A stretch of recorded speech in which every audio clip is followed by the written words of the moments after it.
From the Ministry of the Presidency in Georgetown, this is This Week with the President.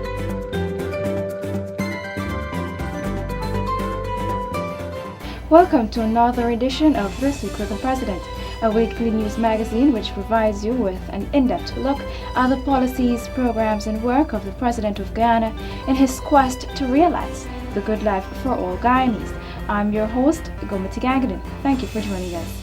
In the highlights this week, President Granger says social cohesion and political inclusion critical to Guyana's future. Public Service Commission of Inquiry's report handed over to President Granger. Bartica officially a town neonatal intensive care unit opens at Bartica Hospital. President Granger urges Guyanese to see diversity as an asset and not liability. Do stay with us. With Guyana's 50th independence anniversary just days away, President David Granger issued a call for wider political inclusiveness in order to build a more cohesive nation and repair and rebuild the trust which has been broken as a result of divisive politics. The President on May 12 delivered his fourth address in Parliament since taking office last year, a record for a sitting president in the history of the country. The President said that the days of the winner-takes-all approach has made the political arena a battlefield that is fueled by racial rivalry and other conflicts that has severely hindered growth and development over the past 5 decades. The first 50 years were about overcoming a hostile economic environment. The next 50 years must be different. Let us use this special year to usher in an era of social peace, political collaboration, and economic prosperity for this and all future generations. The National Assembly was born in this hallowed chamber, where the instruments of independence were handed over to the first Prime Minister of independent Guyana. It is fitting for me to come back here today to plead with the same National Assembly to use the opportunity of Guyana's 50th anniversary to unite our people. The President told the House that the government has initiated the constitution reform process that must aim at strengthening the constitutional provision that speaks to an inclusionary system of governance. The Constitution of the Cooperative Republic of Guyana is an instrument of political inclusion. It has now become a mantra that, and I quote, "the principal objective of the state is to establish an inclusionary system of democracy by providing increasing opportunities for the participation of citizens and their organizations in the management and decision-making processes of the state, with particular emphasis on those areas of decision-making that directly affect their well-being." Mr. Speaker, the government has initiated the constitution reform process. It must aim at strengthening this particular provision to ensure that the intended inclusionary system is made to work. It must be extended, that is to say, the reform process must be extended to involve consultations with citizens in their communities in all 10 regions. Every eligible elector in this republic must be given the chance to be heard so that our country could advance with a constitution in which we all have confidence. He also spoke of his administration's commitment to building a green economy and to advance the process of adopting renewable energy sources as it is mandated under the Constitution of Guyana. Article 36 of our Constitution states, and I quote, "In the interests of the present and future generations, the state will protect and make rational use of its lands, mineral and water resources, as well as its fauna and flora, and will take all appropriate measures to ensure and improve the environment." This is the Constitution, not an option. Economic change, therefore, is compatible with stewardship of the environment and measures for sustainable development. The transition towards renewable sources of energy as part of our Green Development Trust must be accelerated. Investments in solar, wind, hydro, biomass sources of energy must be augmented. The approach to a green economy will wean this country from its addiction to fossil fuels, fuels which exact a heavy burden on the economy. The president reminded all members of the House that independence offered an opportunity for national unity. However, 50 years later, the goal is yet to be achieved. In this regard, he called on them to make a solemn covenant with the Guyanese nation to work together to reunite the nation and make it a better place for Guyanese in the coming years. If there is one thing President Granger, since his assumption to office on May 16, 2015, has been consistent about, it is the need for Guyanese to come together as one, as the motto "One People, One Nation, One Destiny" suggests. At almost all opportunities presented, the President has spoken of the need and the importance of putting aside differences, whether they are political, cultural, ethnic, or otherwise, so that a country can develop. Social cohesion recognizes that our nation is now and always will be multi-religious, multi-ethnic, and multicultural. Miscegenation is forever. To add to this focus, the Ministry of Social Cohesion, headed by Minister Amna Ali, was established. Since the ministry has been established, several initiatives around the country have been executed, with the most recent being the National Day of Prayer, which was held on Wednesday at the Durban Park. The event was specially organized to coincide with the observance of Social Cohesion Day, which is now being held on May 11 every year. President Granger, who delivered the feature address at the event, used the opportunity to once again call on Guyanese to use Social Cohesion Day as an opportunity to reject divisive political culture and instead deepen its commitment to a more inclusive society. The president said that Guyana's diversity must be seen as a valuable asset and never as a liability. We are proud to belong to a society of many faiths. We are proud of the tapestry of ethnicity. We are proud to possess the rich flora and fauna. We cherish our varied landscape. Social cohesion respects these differences, the differences between various social groups. The president noted that social cohesion does not require persons to abandon their cultural practices and to adopt another. Rather, it occurs greater recognition to every ethnic group and encourages the promotion of their practices.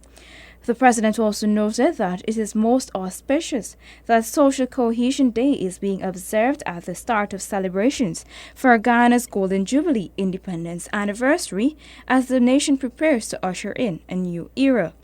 Social Cohesion Day is observed today at the start of the celebration of our Golden Jubilee of Independence. It presents the nation with a golden opportunity to discard its divisive political culture and to deepen its commitment to a more inclusive society. Social Cohesion Day is about creating a sense of belonging and combating exclusion. It is based on the belief that citizens share a moral community which enables them to trust each other. Social Cohesion Day celebrates and appreciates people's different backgrounds. The head of state, who had been advocating for national unity since during his years in the political opposition, said that social cohesion respects the differences between the various social groups.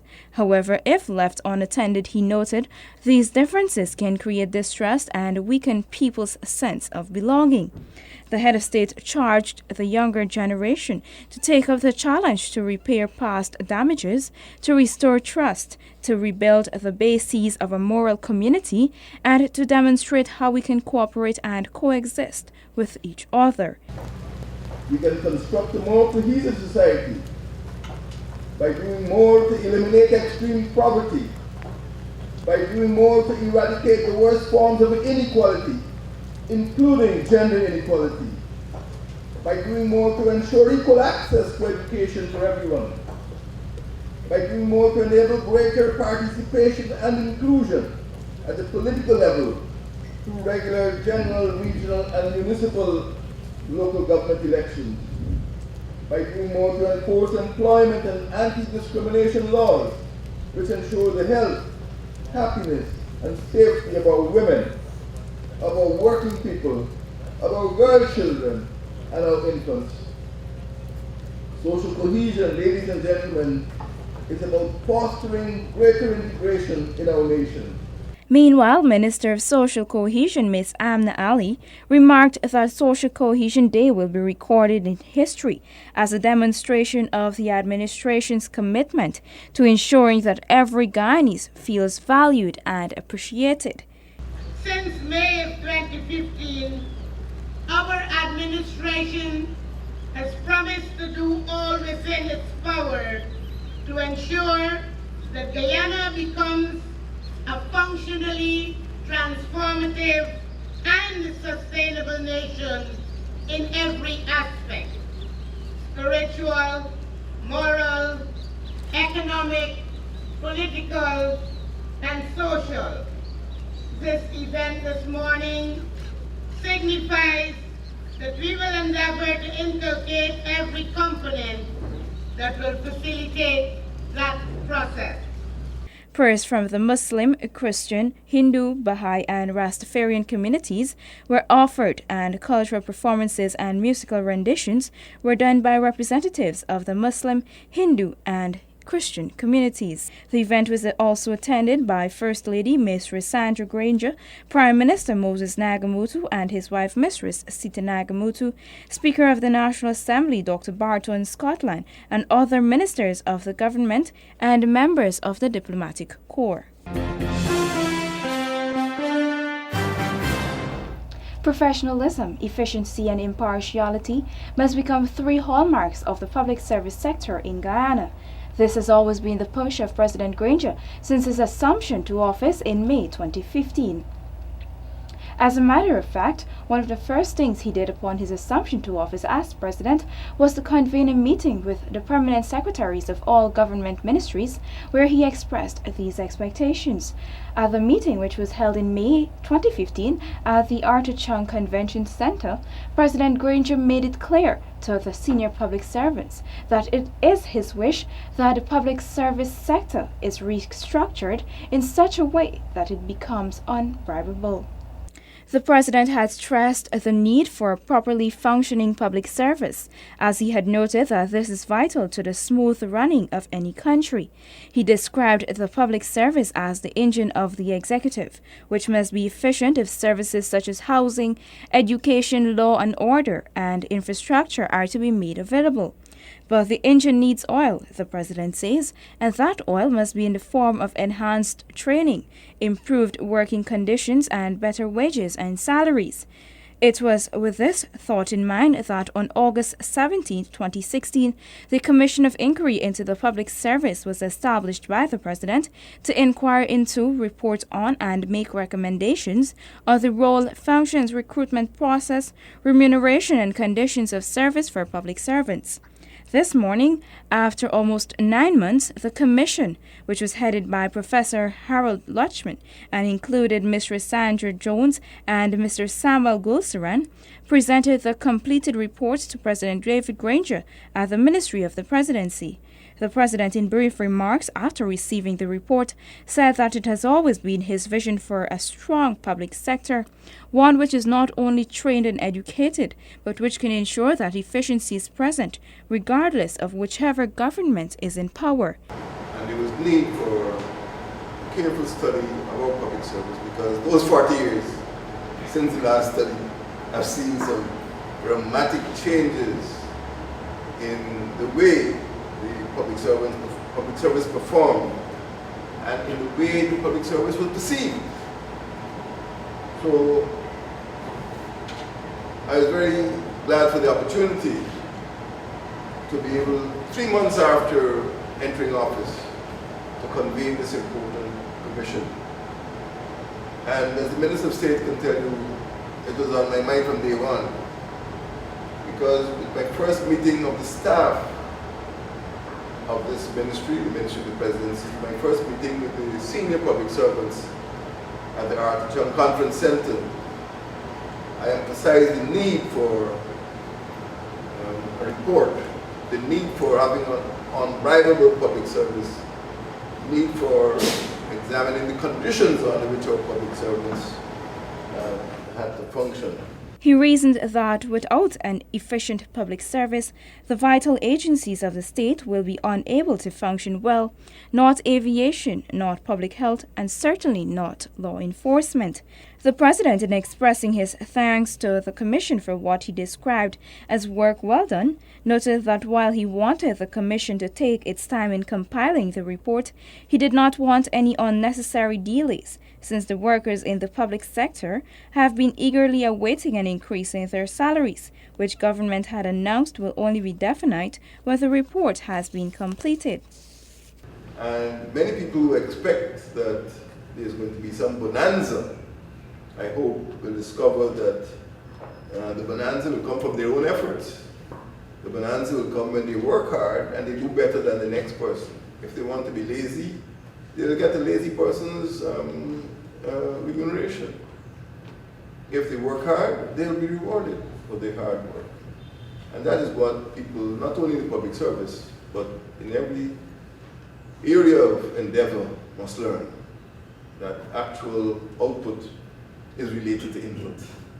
The president said that copies of the report will be handed over to the members of the cabinet for perusal and discussion before copies are handed over to the unions in the public service and the National Assembly. At the end of this process, the president expects that discussions will commence between the Minister of Finance, the Minister of Social Protection, and the various unions representing this sector. It was one of the campaign promises of the then opposition that Bartica, Madhya, Letham and Mabaruma will become towns. After the recently concluded local government elections, Bartica, Mabaruma and Letham became towns, while Madhya is slated to become a town later this year, where the legal and geographic difficulties have been ironed out. But since the intention was declared for Bartica, President Granger has been pushing the town to become the first green one in Guyana and even the Caribbean. It is his vision that the town will lead efforts in green energy and green practices which can help in the fight against climate change. With this great interest in Bartica, the president on Saturday, May 6th, joined the people of Bartica in the ceremonial declaration ceremony of the township celebrations, a historic event for the 185-year-old community. The event commenced with a military march past parade at First Avenue, Bartica, followed by interfaith prayers, a wreath-laying ceremony, and the official township declaration by head of state, who said that this community, being one of the oldest in Guyana, is most deserving of township status. And today, I'm filled with emotion as Bartica has finally come of age. You are a town now. This is your moment to dazzle the rest of Guyana. History is being made here. Instead of being the third, we're now the seventh town in Guyana. And you should all be proud of your achievement, and I congratulate you. The president, who just returned from the United States after attending the U.S. Caribbean Central American Energy Summit, said that Guyana has to move more quickly to develop a green economy, and that Bartica, as the country's first green town, must lead the way in wind and solar energy, solid waste management, electrical vehicles, and recycling. Bartica is going to become a laboratory for Guyana's green economy. I would like to see students from all over the country. I'd like to see residents of other countries coming to Bartica to learn how to be green. Every school, every hospital, every police station, every government building has to move quickly over the next 4 years to adopting sustainable sources of energy, renewable energy. No more addiction to gasoline and dieseline. We're moving to clean energy. So Bartica must lead the way. It must be a model town for our green economy. He also urged residents to become a magnet for economic growth and for attracting investments, and gave assurances of his government's commitment to ensuring that the necessary infrastructure and systems are put in place to facilitate such growth. It was perhaps this commitment that led to the commissioning of the first ever neonatal intensive care unit, the NICU, and the refurbishing of the main operating theater at the Bartica Regional Hospital on the same day. The NICU was established as a result of a collaborative venture between the Ministry of Public Health and the Ghana Help the Kids charity. President Granger said that now that Bartica has achieved township status, it must possess all of the necessary resources to ensure that residents are provided with all of the services that they need. He expressed appreciation to the doctors, nurses, and staff of the Bartica Hospital who have been working tirelessly to save lives, particularly those of the newborn babies. He said that regardless of the cost, his government will ensure that there is a national maternity hospital in the near future. We want to aim at zero maternal deaths, zero. Not just reducing the deaths of our babies, but zero. There should be no reason in 2016 why babies have to die. Minister of Public Health, Dr. George Norton, informed that while neonatal mortality rates have been decreasing in Guyana, it continues to be a major public health concern, which is why it remains the primary focus of his ministry's Health Vision 2020. Ministry of Public Health, under the current administration, is committed to ensuring that the health needs of all its citizens are met. Infant mortality rate is one of the indicators for the Sustainable Development Goal. Hence, the ministry is moving towards enhancing its pre- and postnatal programs and services. As a result of vast improvements in the range and quality of services provided by the Bartica Regional Hospital over the past 8 months, referrals to the Georgian Public Hospital Corporation, GPHC, have reduced by almost 50%. Regional Health Officer of the Kuyuni-Mazaruni region, Dr. Edward Sagala, recalled that during the elections campaign in 2015, President Granger had promised residents of Region 7 that he would ensure that the hospital was upgraded to become a full-fledged regional hospital, and this feat has been achieved within his first 8 months in office. For the first time in the history of the Bartica Hospital, residents can be treated by medical specialists such as dermatologists, ear and throat specialists, cardiologists, gynecologists, general surgeons, and pediatricians. The hospital also holds a monthly mental health clinic led by renowned Guyanese psychiatrist Dr. Byro Harry. Prior to these services being taken to Bartica, patients had to travel to Region 3 and Georgetown for specialized medical care. Now we will take a look inside the President's diary. With the firm belief that education is the foundation of any type of development, President David Granger on Saturday commissioned 2 boats at Rivers View under the government's Boat Buses and Bicycles plus Breakfast and Books or 5Bs program.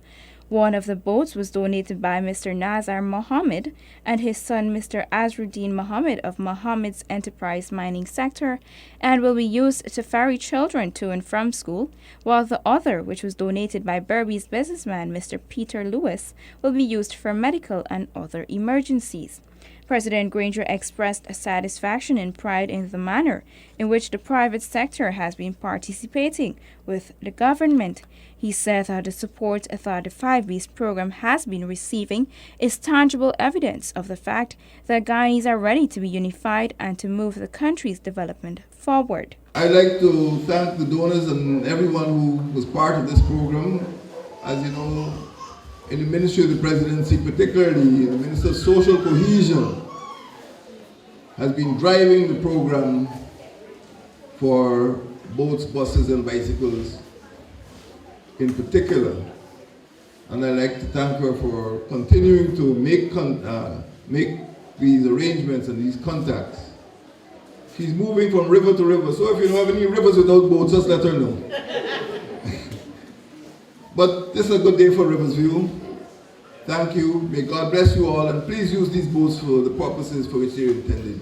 On Sunday, President David Granger, who was in Bartica for the township celebrations, handed over a $100,000 donation to the St. John the Baptist Anglican Church in Bartica, Cuyuni, Mazaruni, on behalf of the Ministry of the Presidency, to be used as seed money for bursary awards for children who are successful at the recently sat National Grade 6 examinations. This donation was handed over to Canon Alfred David, who, along with the members of the rectory of the church, will determine the criteria for distribution. President Granger said that once arrangements are in place, further financial support will be provided for an ongoing bursary program. He added that his government continues to emphasize the importance of ensuring that every child attends school. He said that even as mothers are celebrated, it is important that the future of the next generation is secured.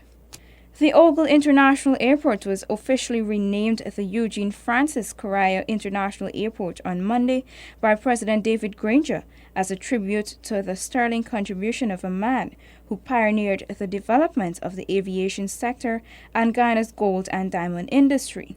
The late Eugene Francis Correa was also a parliamentarian and minister of government who was born in Buxton on August 21, 1899 and died in 1973 at the age of 74. Speaking at a ceremony at the airport to mark the occasion, President Granger described Correa as insightful and a visionary and a nationalist who was a strong advocate of a strong domestic air transport system. A pilot, Correa in 1957 opposed an agreement entered into by the British Guyana government and the British West Indian Airways (BWIA) for the latter to manage and advise the domestic aviation sector. Correa was appointed Minister of Communications with responsibility for the aviation sector in December 1964, a post he held until October 1968. He also served as Minister of Works and Hydraulics.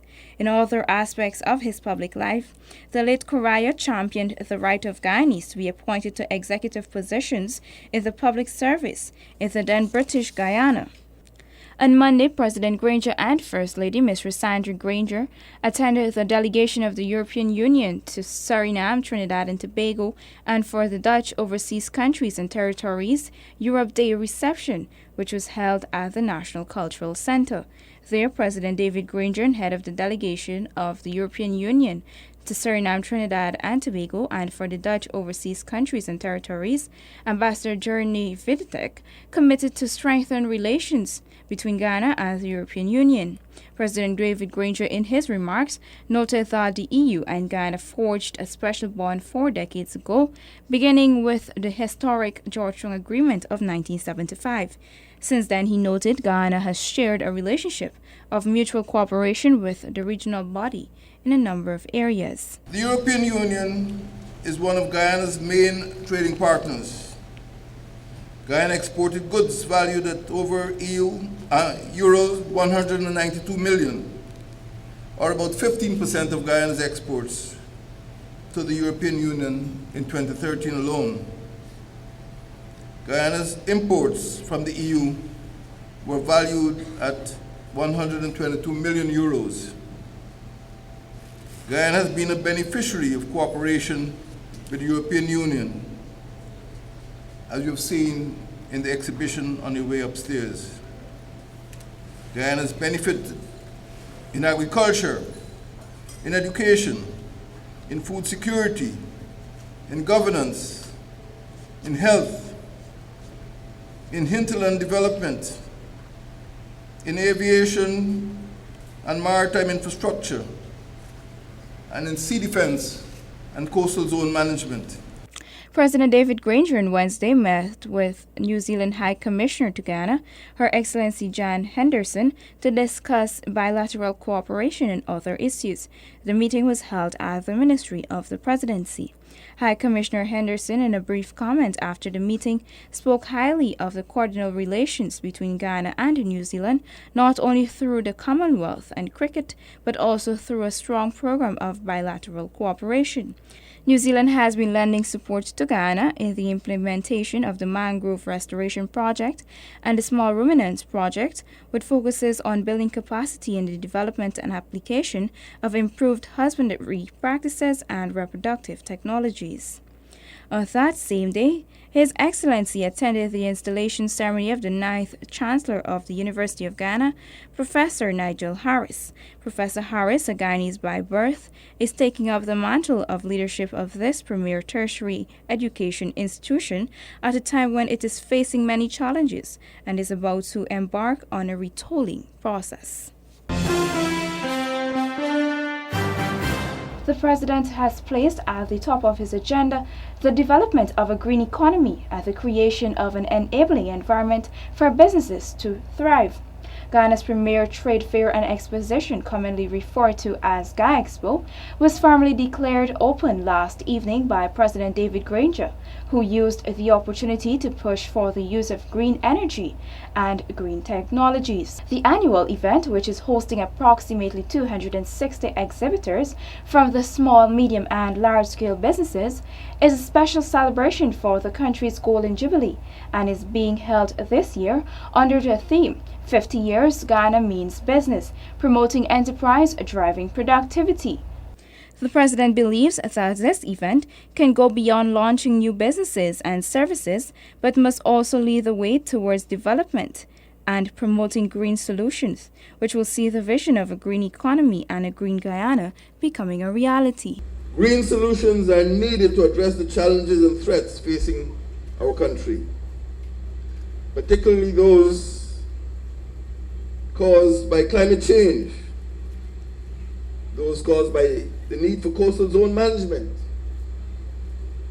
the need to control flooding, drought, environmental degradation, deforestation, the need for conservation of protected areas and waterways, and the provision of a safe environment. Ladies and gentlemen, a green economy is good for Guyana. It will lead us to a good life for all. There is no better vision I can give to future GAEXPOs over the next 50 years of Guyana's growth than the need to usher in a green economy.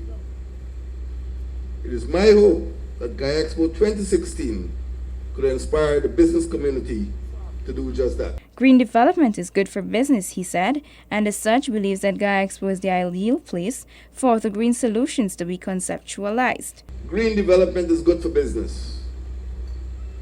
Guyana's green revolution will spawn a wide range of businesses, will produce and generate employment opportunities, electric cars, hybrid vehicles, energy-saving devices, solar home systems, organic foods, recycling plants, environmentally friendly buildings, green construction materials, biodegradable packaging materials, sustainable agricultural and green financing options are just some of the areas around which new enterprises and jobs would be created.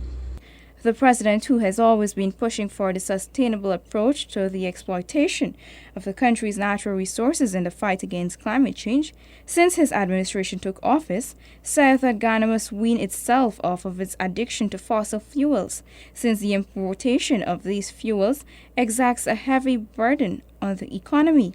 Ghana in 2012 alone expended the equivalent of 24% of its gross domestic product on petroleum-based products. It is in this context that the President said that Ghana needs a green development strategy, which will create the needed transformation. We are going to transition our economy towards a renewable, clean, and cheaper source of energy.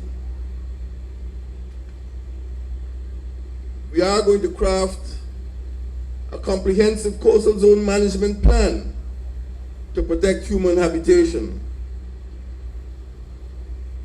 We are going to craft coastal economic systems and ecosystems. We are going to create green enterprises and jobs. We will inculcate green education in our schools. We are going to adopt a green development strategy. On energy, the president said that Ghana will rapidly accelerate the transition towards renewable sources of energy as part of its green development thrust. The government, he said, would lead the way in transitioning towards greener renewable energy use. Every government building, including hospitals and schools, will, within the next 5 years, be utilizing alternative sources of energy, President Granger promised. Minister of Business, Mr. Dominic Gaskin, believes that GAEXPO 2016 is more than just an event. As the country prepares to celebrate its 50th independence anniversary, Mr. Gaskin said that the event provides the ideal opportunity for Ghana to evaluate its position and refocus on where it needs to be in the field. As a nation, we have a lot that we can be proud of. We have a beautiful country, as pointed out by Ms. Grant. We have a great natural wealth, and we enjoy a reasonably good-natured accommodation of ethnic, political, and religious diversity that many other nations have failed to achieve. However, when it comes to our economy, I believe that had we known back in 1966 that 50 years later we would be where we are today, perhaps we would have planned things differently. Because we have not become the dynamic, enterprising regional powerhouse that we ought to have been after 50 years in the business of self-determination. GAEXPO 2016 provides a baseline from which we must progressively develop an economy that in 10 years' time, while still growing, will be the envy of the region. And this is entirely possible. The ministry will be providing workshops to the exhibitors during the 4 days so that they can benefit not only from sales but expertise. The workshops will focus on the benefits of social media, packaging and labeling, creating a business plan, and obtaining finance, among others. For the exhibitors, the event provides the ideal opportunity for their businesses to be given the necessary exposure for growth. Exhibitor Janelle Pierre, the founder of Beaujays, a small business which provides custom-made bow ties, said that the event provides her with the ideal opportunity to network and interact with her customers. Well, to me, missing an opportunity like this to interact with customers would be a terrible mistake if I were to do that. Because one of the things that I enjoy about business is interacting with customers. Just making them and delivering them is just not enough. As well as the networking opportunities it provides for me to meet other entrepreneurs and other persons who might be able to add something to my business or can add something to theirs. And it's a great opportunity to meet with some international persons as well, because it's GAEXPO and persons expect so much from it, so they come out in their numbers. Young and old entrepreneurs, small and large businesses, even the ordinary person who has a product to promote has a space at GAEXPO. For the makers of Naked Skin soaps, which seem to have created a hype in the visitors to the booth, GAEXPO holds a special place since it is the place where the product was first launched and showcased. Well, on a broad scale, we do 3 types. So we do face soaps, body soaps, and exfoliants. So the face soaps are crafted for your face. They're a bit gentler. The exfoliants have something inside them to give you a bit of a scrub. And the body soaps are just, I guess, a little bit more plain, like your regular body soaps, not anything extra inside of it. Is this your first time at GAEXPO? No, we actually launched our company 2 GAEXPOs ago. So this is our second time. We didn't come last year, but yeah, we're here this go around. Mr. Wayne Barrow, whose business is based on recycled materials in a focus on the environment, said that the event is the type of forum which provides a showcase needed for his business. GAEXPO helps us in a variety of ways. It helps us to be better in terms of focusing on the marketing. It helps us to be better prepared to serve. And I think there's a string of positive things that come out of this. The interconnection, the relations, because we associate, this booth is made up of persons of varying skills. who attended our Interweave Solutions Training course. And to help them, we fused their skills together: pepper sauce, seasoning, handmade products, candle made from beeswax. So these are different persons coming together just to present their products to the face of Guyana. That has brought us to the end of this week's edition of This Week with the President. Thank you for joining me. For regular updates on the Ministry of the Presidency, go to our website at www.motp.gov.gy. Like our Facebook page, Ministry of the Presidency, and follow us on Twitter and Instagram at MOTP Guyana. Do have a safe and blessed rest of the week, Guyana. Goodbye.